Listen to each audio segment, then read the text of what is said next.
Hello, I'm Mike. And my name's Carl. We're doing something a bit different today. This is going to be the first of a 6-part series surrounding classes and characters. We will be putting them all together at the end as an entire episode for people who just want to get into the nitty-gritty. But before we start, it could be worth checking out Mike's 101 lesson regarding sort of crowd control and the terminology and lingo surrounding it. Mike's done a little video sort of just detailing. What does it detail, Mike? Go on, you tell him. It's going to be part of hopefully a bigger series around Corepunk, and it's just basically for people who maybe haven't played MMOs, don't know when we go, oh, quick, ads, get the ads, do this, immobilize that. It's just going through the terminology, explaining what it means, that when you come across it in the game, when you're talking through the community, you understand, basically, what it means. Helps you fill your mind with knowledge. Yeah. Because even when we're talking it between us two, sometimes I'm just like, what does that mean? So I think, I always encourage that. That's the best thing. But I thought it'd be a good idea if we could do like a little series that helps everyone who maybe might not feel like asking the question, but wants to know the answer. So go check that out. Check that video out. Yeah. And today we're just going to go into the Mercenary. This will be episode 1. And like I said, there'll be 6 of these. And then at the end, we'll put them all together, and that'll be the episode 5 of the normal podcast that you're used to seeing. Yeah. Take it away, Mike. So let's go. Mercenary, the most recent announced of the 6 that we do know about. There's going to be 12, but the 6 that we do know about.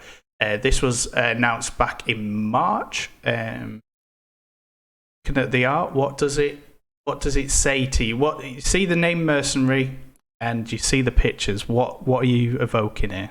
Yeah, I'm feeling that they've got some sort of lava inside the weapons, possibly magic, something they've found from the heart of the mountain. That's what I feel from this dwarf right now. Magic infused lava. It could there is something there, isn't there? That's not just standard. You wouldn't need that unless it's doing something. I mean, you can see in the sniper rifle, there's something there's like a pink version of it. You can see they've got a bit of text. So the mercenaries, coming from the cold heart of eternal winter, mercenaries are not used to feeling pity. It's kill or be killed.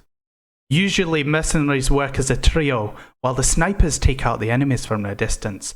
Berserkers break through the ranks in a formidable onslaught, covered by the heavy fire of engineered turrets.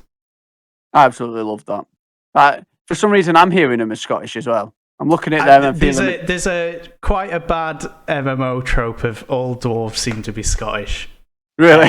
Yeah, there is, but dwarves are probably the coolest. There should be Welsh miners. Yeah, well, there's that. I won't do my Welsh. My Scottish is dodgy at best, but... I should get my dad round. I'll get him to do it. Get him to come read it for us. Can you just read this for us for a second? Yeah, that'll be well good. But so you can see they've come from an eternal winter, so it's an everlasting winter. It's obviously harsh conditions where they live, and they've had to make a kill or be killed survival society, basically. Feels very north of the wall, doesn't it? A bit Game of Thrones. Yeah. That kind of... The wildlings. Whilst there's tenuous links of kill or be killed, I imagine if you form a bond with someone within your group, it's a life bond. Yeah. Drinking in the pubs, the taverns. So many ales. So as we know, there's 3 classes within a character. The first one of this one is Sniper, which you can see here. The way we're going to go through this is we are actually going to scroll down a bit and go to the special abilities, just because this gives us the overview of the class. Each class kind of has a unique mechanic, typically, or something that makes them a sniper that other classes don't. So I thought it'd be good to go through this, then we'll go through the skills, and hopefully then you'll understand why some of the wording in the skills, it makes more sense. Right. So you can see here, activating the special ability allows the sniper to place a tracking totem that reveals a small area within the fog of war. Nice.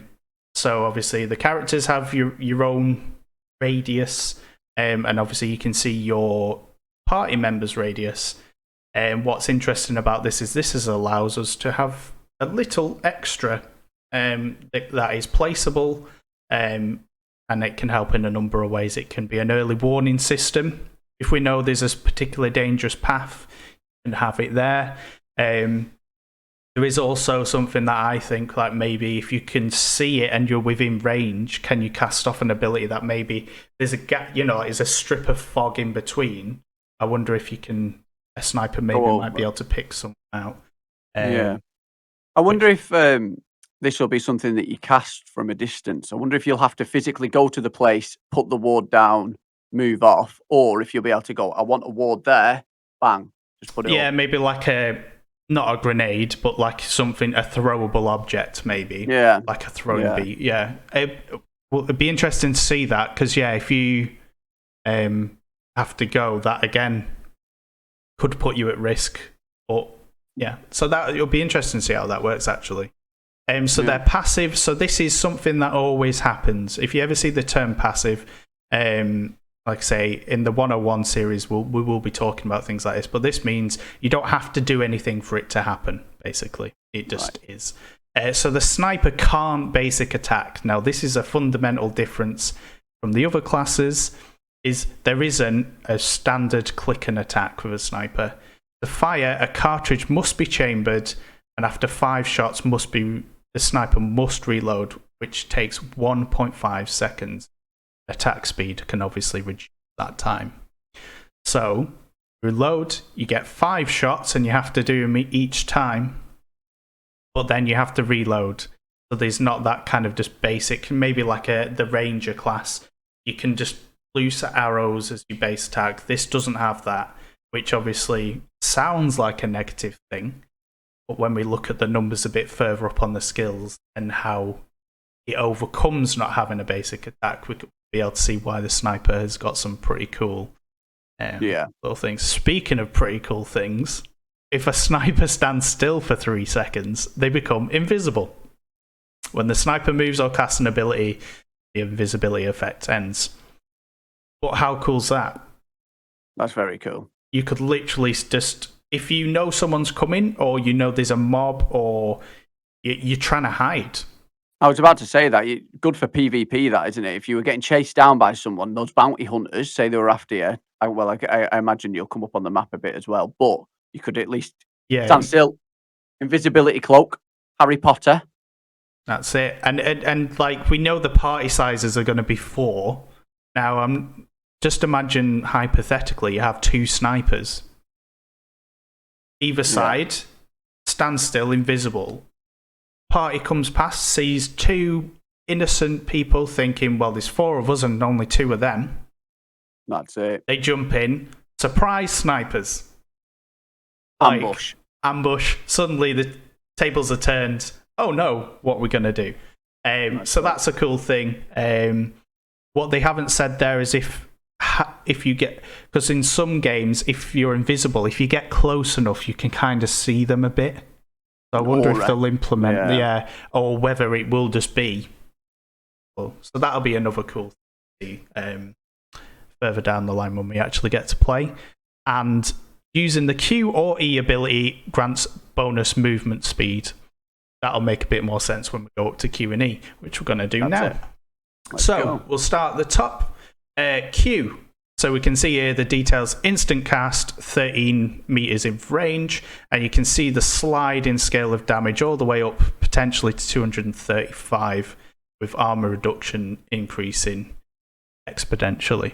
The sniper fires in a target direction, dealing physical damage. This is obviously increased by dexterity to hit the first enemy. So you shoot in a direction, and whatever it hits first. Hitting the target reduces their armor for 5 seconds, stacking up to 5 times. So obviously, where we can see the armor reduction here, if you ping them 5 times, it could be 5 times 12, 5 times 10. It's worth hitting the same target, basically. Yeah. The additional effect from Magnum cartridges, now the Magnum cartridges is the skill further down. But basically what that means is it does something extra if you've got a chambered Magnum cartridge, and all shots that deal damage to all enemies in its path. So rather than stopping at the first one, it'll go through them and onwards to It's a whoever heavier else round, isn't it? It's going to go straight through. Yeah, and the addition to that is it slows them as well, which obviously a sniper's at range anyway, so slowing them only gives them more time to fire off more shots. That's a pretty cool thing, and again, that'll be one of the 5 chambered rounds, like I say, because there isn't that auto attack. But you can see there's no reload time on this, so you could do 5 of these. So that's when we were saying the sniper's unique kind of take on this. The W, so the sniper chambers a cartridge, so this is put in the base reload basically. Cast time 0.5 seconds. The ability can be cast whilst moving. That's pretty important. You don't have to stand still. Stuff. And the sniper's attack speed reduces the cast ability. Good reason to spec into attack speed, really. Yeah. You're getting those shots off quicker. You're reloading quicker. So that's quite a nice and easy one. So then we've got E. The sniper aims and fires at an enemy, dealing physical damage, attack power. The cooldown resets on an enemy kill. Nice. Which is so if you're taking out people who are close to death from the battle, you're in the wings, just seeing who's going down, bang, picking them off. You're instantly just knocking them down, aren't you? Yeah. And then there's a skill to seeing who's next to go down. You're looking for blood essentially, aren't you? At that point. Exactly. The effect the Magnum cartridge has is the ability always does critical damage. So if you're already looking for the one who's near death, and a crit's probably going to kill them off. That's it. It's good, and as you can see, these numbers are they start pretty high and go pretty high. We're looking further up here. There is a cooldown to this, but obviously, if you've got a reset kill, you suddenly negate the 15 seconds. So there is a skill to that. And like I say, the things that make the Magnum cartridges, so that's our ability, instant cast again, negligible cooldown times. The sniper loads Magnum cartridges. Shots gain effects, additional effects for 10 seconds. So if you're pairing the attack speed that we mentioned above, you've got 10 seconds basically to get the benefits of all those additional Magnum rounds. Yeah. So the faster you're shooting, the faster you're reloading, the more you're going to get in that 10 seconds, the more damage you're going to do. Exactly. So a very cool class. It'd be interesting to see what kind of. I feel like obviously they're not a area of effect class. They're focused on one particular person, the one closest to death, because that benefits them greatly. So that's the sniper class. Thoughts? Yeah, it's interesting. I'd never typically think as the dwarf character in a game to be the sniper. No, I think it's an interesting class choice, and just it's cool. Yeah, and so it'll be interesting to see what actually happens with them and how they work, and having them, like say, the invisibility. I'm not sure. I've not seen, as we'll go through them anyway. I've not seen any other class that goes invisible at will just for standing there. So we'll see what kind of things that will be implemented as. The next one we got is the engineer. They're technical masters. They basically have a turret or two. Torbjorn, yeah. Again, a fellow dwarf from another universe. So they have the turrets, but they're also good in a melee fight because they've got a wrench and they'll hit them on the head with it if they want, or they've got to get back. It's like bonk. They also have a revolver. So we'll go down to the bottom because it mentions engineer combo points here, which empower their later attacks. So if we go down to special ability, you can see here.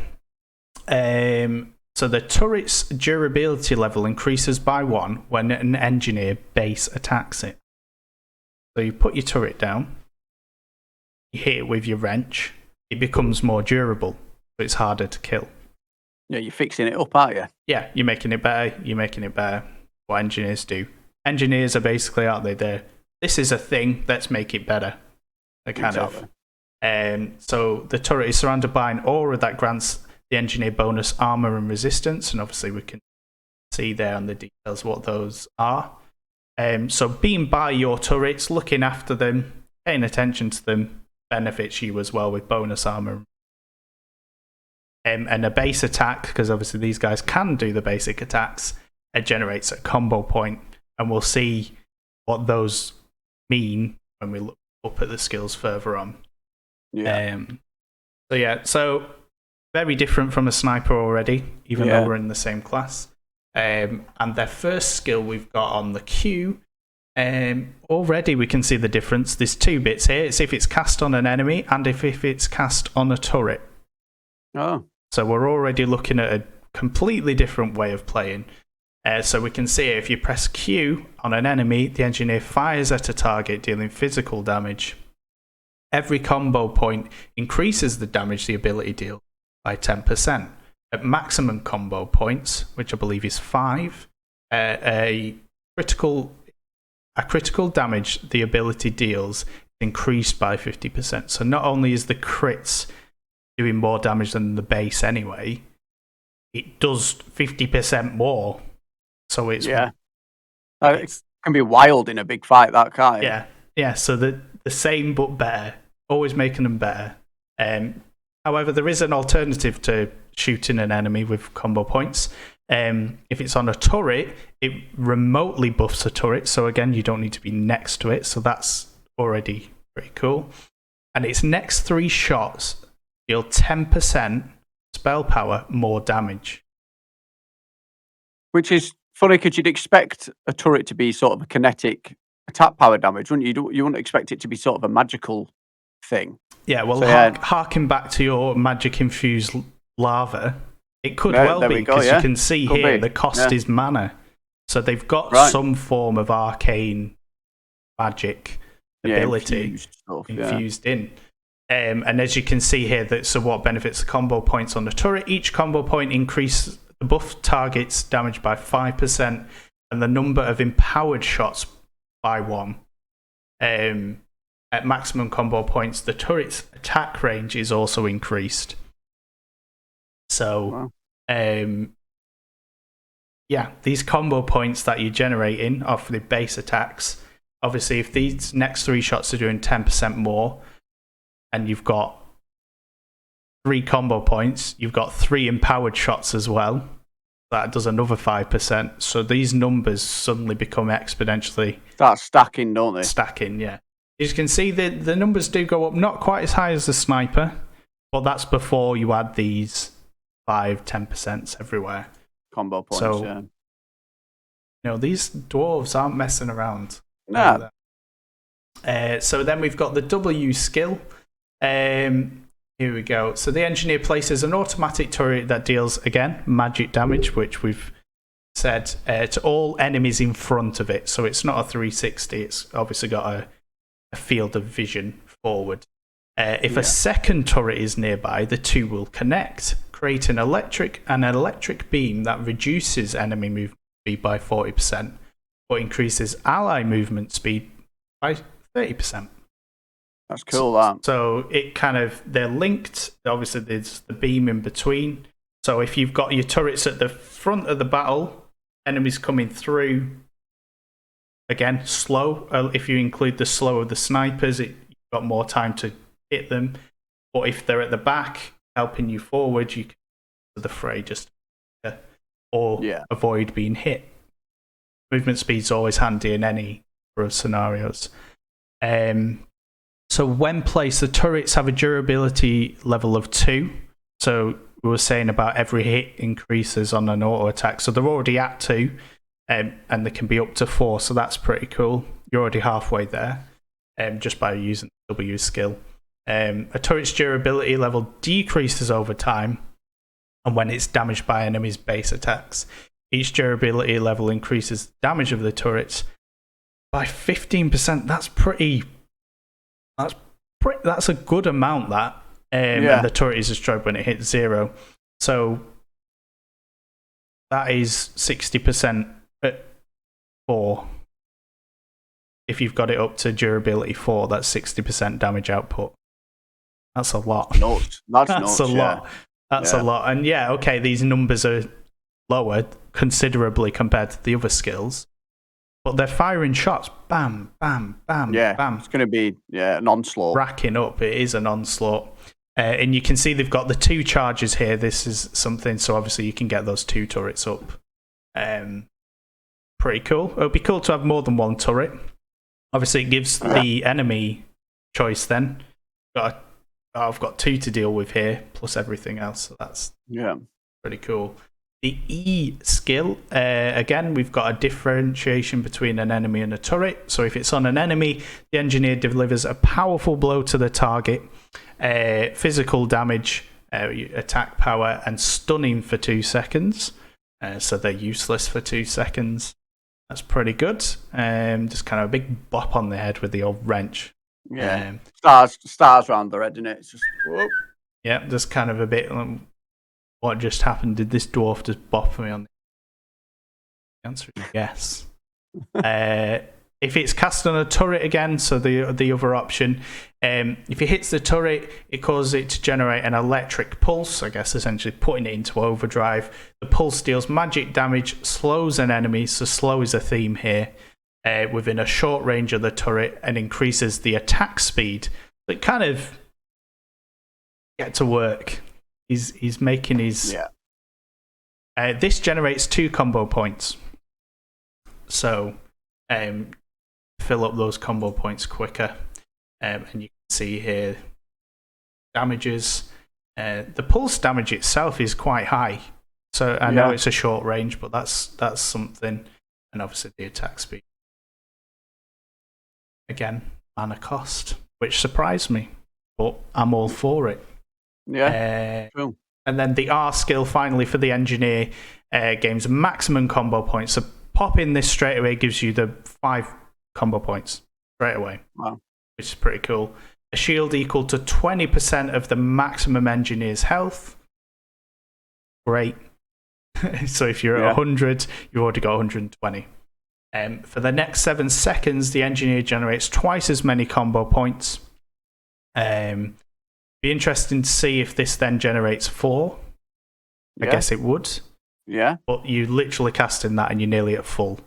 Obviously then benefits your turrets and yourselves, or if you bop them on the head. And then you've got, whilst the ability is active, the engineer can choose turrets targets. Now this I thought was really cool. You can actually pick, you can focus fire on what you want. So if you've got the 2 turrets up, you can be like, let's get this guy down. Or you could separate them. You know, if they are focused on one, you could like actually take out these people who are out as... for the ads coming in, couldn't you? Like if you saw them coming in for the side, right, turrets on them for the time. If you've got that sniper beacon, you can see the coming through their little fog of war. Yeah. Pop your R, you're already strong as it is. You've got the combo points. You can say, shoot these ads coming down. And that's it, isn't it? Like you can see already that within the same party, you could have the 2 dwarves who could be working in synergy with each other. The sniper. There is absolute synergy here, and you can see the theme is it's slowing them down so you can be faster applying that damage. Exactly. So again, we can see that. And then the final one is the... you see the kids, when people have kids, multiple kids, there's always the one who's a bit of a loose screw, isn't there? I'm that kid in my family. And it explains very well the final class, which is the Berserker. Just a bit mad. We love him.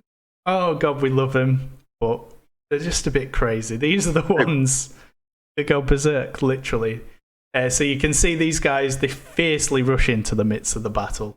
They use battle axes, which we've seen, magic infused lava. We're going with it. Yeah. There we go. Split the skulls open to those unlucky enough to be on the wrong side. Fueled by battle, a berserker's rage grows with each strike, enabling them to deal additional damage. Obviously go down and see what does it mean. So here we go, special abilities. A Berserker's base attack generates 7 rage and a crit double that, 14. So we can see it's a rage mechanic essentially. So this is different from a mana where you deplete. This is building it up, and obviously as we get to certain points, see it does different things. So a Berserker has a 20% chance to land an additional hit on a target after a base attack. So every base attack, there's just a 1 in 5 chance you may do 2 hits. That's already pretty good. Yeah. And again, that's passive. You don't have to do anything for that. It may just happen. And that would be cool. And it would be ace to see if you've got a chain going. You know where, like, there's 20% chance, but if you've got 3 in a row where you're doing 6 hits instead of 3, because it could happen, it would just feel so satisfying. Yeah. And then you can see here the Berserker gains 0% to 100% bonus attack power based on their health. Oh, right. So the lower their health, the more attack power they have. Yeah.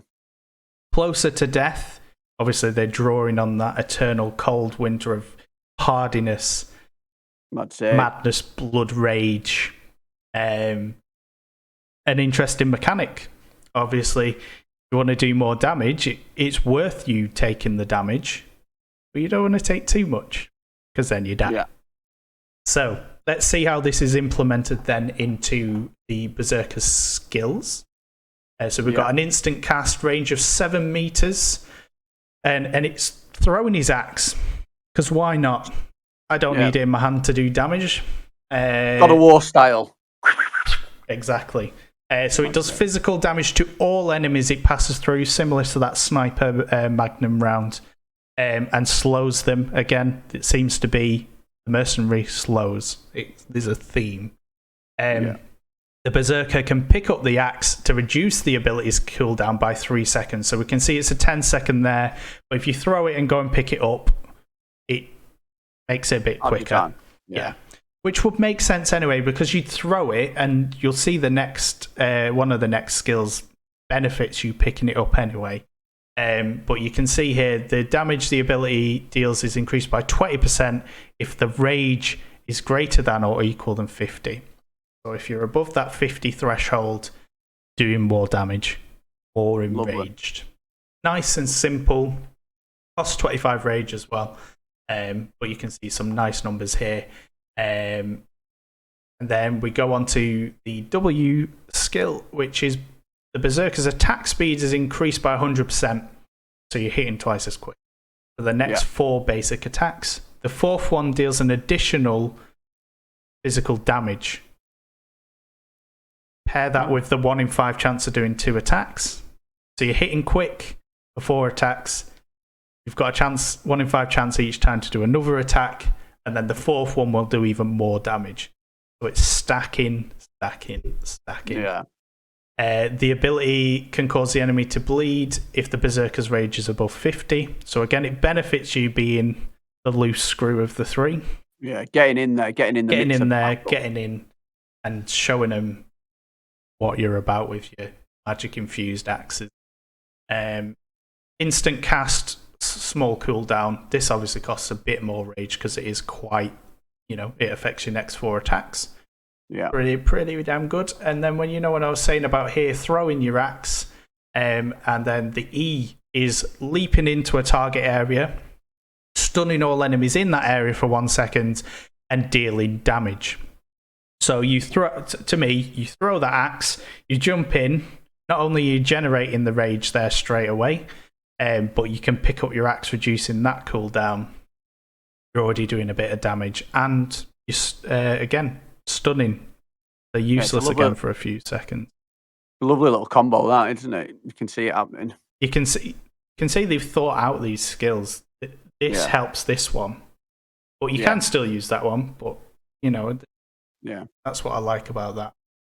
And then, like I say, third child, crazy. This is this guy. The Berserker unleashes their rage for 10 seconds, increasing their attack speed by 20% and the damage dealt by 30%. That's nearly a third damage output. Instant cast. Whilst the ability is active, the Berserker gains twice as much rage. So it's now standard 14, crits are 28, the leap is 50. Like, you can just imagine, you can see the image there. He's like, and then he's ready for it. Throws his axe, and then he jumps in, and and all this time, this sniper fire and engineers going absolute ham. So those are the three, and you can see the difference between them. So if you pick the Mercenary, you've got a choice. You've got a good. You've got a lot of choice, haven't you? Yeah. Yeah. And this is before you talents. You know, we've got the 9 specialized trees, artifacts. This is just the core mechanics of each of these classes within a Mercenary. Yeah. So I probably won't have the Mercenary as my main, but looking through it, I'm quite tempted to try. Like, I'd like to see how play the sniper just because it's so different. Yeah. The idea that you've got to put the chamber in, you get the 5 shots, there's a reload mechanic. So that would be interesting. And also, I feel like I've got an affinity towards a Mad Berserker just running in carefree and just seeing what happens. That's it. I can see it. Yeah. What about yourself? Was there any of the 3 that jump out to you, or? Not too sure. I'm thinking I'm more leading towards Pain Reaper, who is going to be our next episode in the series. Yep. So I'm looking forward to getting into that. But yeah, this is very interesting. I'm excited to see, who rolls where with this, because I really do like the sound of the sniper in this more than the other 2. Yeah.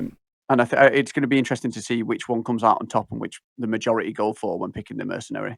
So yeah, because they are so different, aren't they? Yeah, exactly. Yeah, but I imagine the turrets being really handy as well. They're all really handy. The Berserkers. Well, that's it. It's a really hard choice. You're just gonna have to see, wait and see, and see what comes out. I do want to see though a trio of Mercenaries, one of each class. You know, like they've described here. Yeah. Battle hardened. You know. Yeah. Invisible sniper appears. Madman jumps in, and the turret's picking up the flags. Yeah. So that's the Mercenary. And it was good fun. And we're first one. Like I say, there's 5 more to come. Obviously, there's going to be 12 classes, characters rather, eventually. And we will do all 12, I take it, in this series. Yeah, as and when they come out, we will certainly jump in and see what lovely goodness we've got from... I mean, the ones we've already got are insane. The fact that there's going to be double by a certain amount of time just is... If we've seen the variation in one character with 3 classes, think of the all rest. Of it. Yeah. So if you have enjoyed this video, like and subscribe, please. It keeps us doing what we're doing. And look forward to seeing you in the game. Bye-bye.